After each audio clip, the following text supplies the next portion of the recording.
avant de parler de cette proposition, je voudrais d'abord parler de la personne de Muzito. Ok. Le peuple congolais sait qu'à l'issue des résultats des élections de 2018, Muzito a été proclamé élu. Et depuis l'installation de l'Assemblée nationale jusqu'à aujourd'hui, Adolphe Muzito n'a jamais mis les pieds à l'Assemblée nationale. Donc ça fait pratiquement 3 ans qu'Adolphe Muzito, député national élu de la circonscription électorale de Kikwit, ne participe pas au débat à l'Assemblée nationale. Malheureusement, il perçoit tous les avantages liés aux députés nationaux. Indemnité,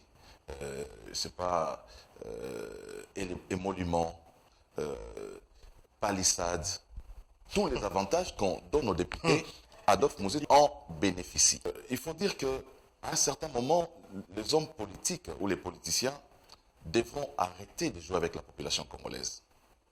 Ça, c'est ce qu'on appelle de l'arnaque politique. C'est de l'escroquerie politique. Et que les lieux indiqués pour un député national pour faire des propositions de loi, c'est à l'Assemblée nationale, ce n'est pas dans la rue.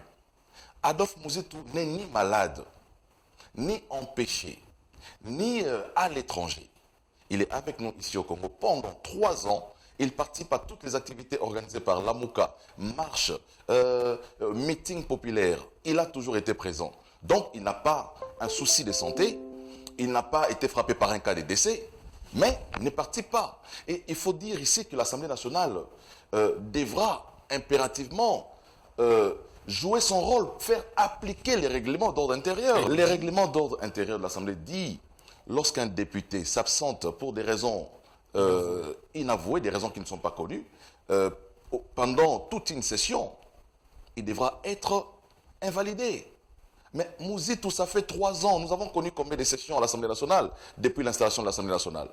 Donc, ce sont ces personnes-là qui sollicitent le dialogue tout en étant député national, tout en ayant l'espace institutionnel voulu par la loi pour apporter des réformes.